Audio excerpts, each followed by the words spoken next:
سمعنا وأطعنا. الحمد لله الذي جعلنا إخوة مهتدين وجعلنا أمة مسلمين. أشهد أن لا إله إلا الله وحده لا شريك له ربنا ورب العالمين، وأشهد أن محمدا عبده ورسوله المرسل إلى الناس أجمعين. اللهم صل على محمد وعلى آل محمد كما صليت على آل إبراهيم إنك حميد مجيد. اللهم بارك على محمد وعلى آل محمد كما باركت على آل إبراهيم إنك حميد مجيد. أما بعد أيها المسلمون، اتقوا الله حق تقاته ولا تموتن إلا وأنتم مسلمون. يقول ربنا في القرآن العظيم: أعوذ بالله من الشيطان الرجيم. إنما المؤمنون إخوة فأصلحوا بين أخويكم واتقوا الله لعلكم ترحمون. Sesungguhnya orang-orang yang beriman itu semuanya adalah bersaudara kandung. Maka damaikanlah di antara saudara-saudara kandungmu yang sedang berselisih, dan bertakwalah kalian semua kepada Allah agar kalian mendapatkan rahmat dari Allah. Surah Al-Hujurat ayat 10. Jamaah Jumat yang dimuliakan Allah, marilah kita bersyukur kepada Allah Subhanahu wa ta'ala yang dengan rahmatnya kita pada hari ini masih diberi kesempatan untuk melaksanakan ibadah Jumat pada hari ini. Mudah-mudahan dengan syukur kita, Allah Subhanahu wa ta'ala berkenan menerima ibadah Jumat kita pada hari ini dan mencatatnya sebagai amal saleh kita semua yang nanti menjadi bekal kita di kehidupan akhirat. Dan mudah-mudahan pula dengan syukur kita, Allah Subhanahu wa ta'ala berkenan mengampuni dosa-dosa kita dari Jumat yang lalu sampai Jumat hari ini. Kaum muslimin yang dimuliakan Allah, kalau kita ingin selalu dosa-dosa kita diampuni oleh Allah Subhanahu wa ta'ala, salah satu jalan yang diberikan Allah kepada kita adalah yang difirmankan Allah di dalam surah Al-Hujurat ayat 10 tadi, yaitu agar kita sesama orang-orang beriman senantiasa memelihara persaudaraan kita dengan orang-orang beriman lainnya. Dan kalau kita mendapatkan di antara saudara-saudara kita yang beriman itu ada yang sedang berselisih paham, maka hendaknya kita ikut berusaha mendamaikan perselisihan paham tersebut, termasuk perselisihan paham antara suami dengan istri. Jamaah Jumat yang dimuliakan Allah, untuk memelihara persaudaraan sesama orang-orang beriman, Rasulullah sallallahu alaihi wasallam di dalam hadis yang diriwayatkan oleh Imam Al-Bukhari dan Muslim dari Ibnu Umar radhiyallahu anhuma, Rasul sallallahu alaihi wasallam melarang dua hal yang dilakukan terhadap sesama orang beriman dan memerintahkan 3 hal yang dilakukan terhadap orang-orang yang beriman. 2 hal yang dilarang oleh Rasul sallallahu alaihi wasallam untuk dilakukan terhadap orang-orang beriman lainnya. Yang pertama adalah berbuat zalim kepada orang-orang yang beriman.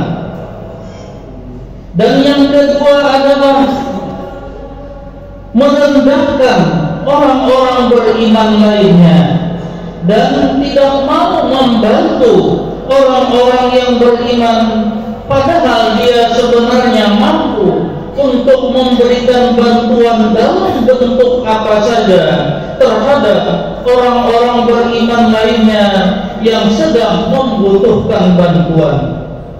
Inilah 2 hal yang dilarang Rasul sallallahu alaihi wasallam untuk dilakukan oleh orang-orang yang beriman satu sama lain. Adapun 3 hal yang diperintahkan Rasul untuk dilakukan adalah yang pertama, memenuhi kebutuhan orang beriman lainnya. Dan Allah menjanjikan orang yang mau memenuhi kebutuhan hidup orang-orang beriman lainnya, maka Allah nanti di akhirat akan memenuhi kebutuhannya di akhirat. Dan kebutuhan di akhirat itu adalah masuk surga dan terlepas dari siksa neraka. Itulah kebutuhan manusia di akhirat nanti. Yang kedua adalah menghilangkan kesulitan orang beriman lainnya.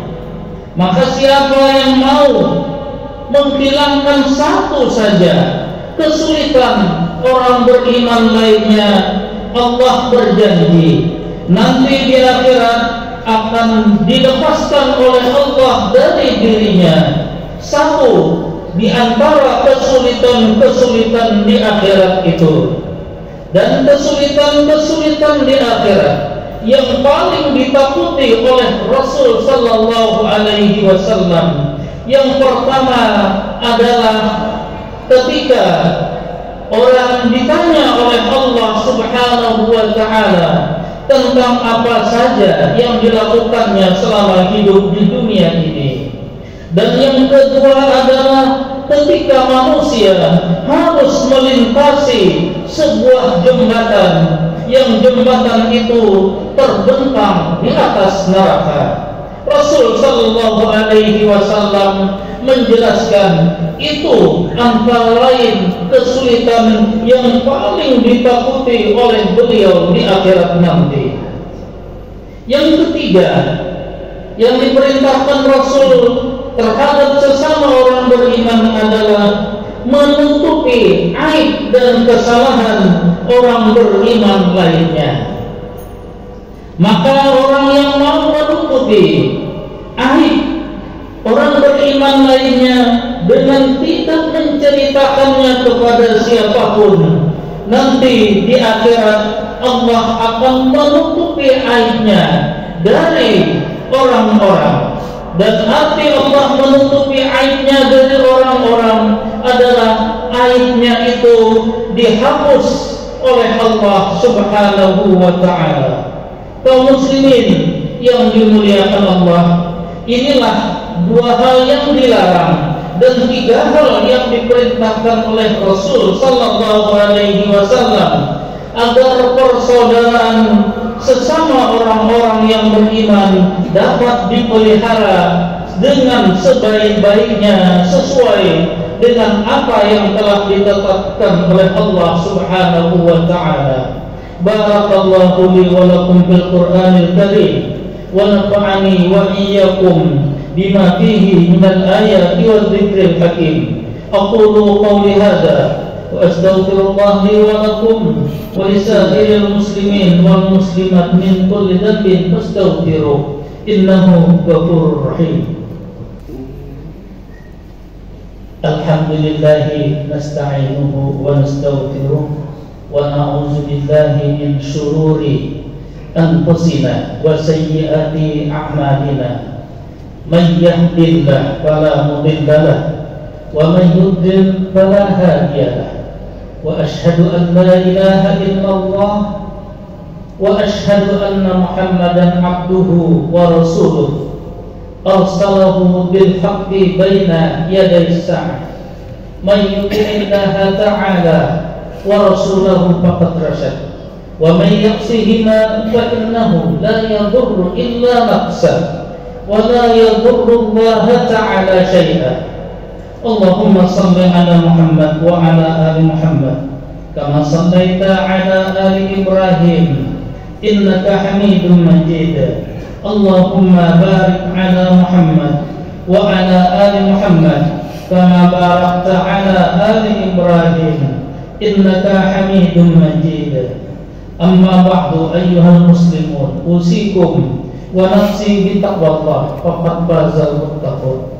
Jamaah Jumat yang dimuliakan Allah, kalau kita ingin melaksanakan tuntunan Rasul di dalam hadis yang diriwayatkan oleh Imam Al-Bukhari dan Imam Muslim tadi, salah satu yang layak untuk selalu kita waspadai adalah ketika kita diberi oleh Allah suatu kenikmatan yang bernama handphone, maka mari kita gunakan handphone itu untuk tidak pernah menulis apapun, memposting apapun di handphone tersebut yang mencederai persaudaraan kita sesama orang-orang yang beriman.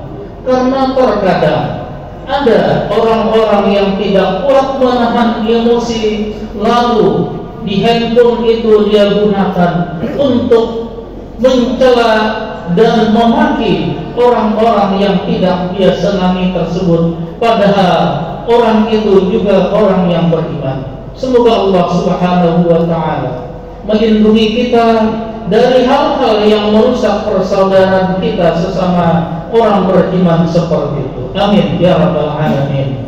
Allahumma ighfir lil muslimin wal muslimat wal mu'minin wal mu'minat al ahya'i minhum wal amwat bi rahmatika ya arhamar rahimin.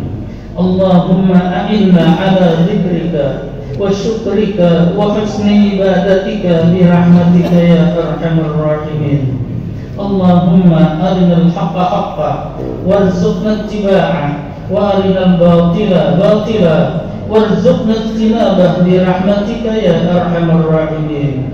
Rabbana atina fid dunya hasanah wa fil akhirati hasanah wa qina adzabannar. Aqimissalah.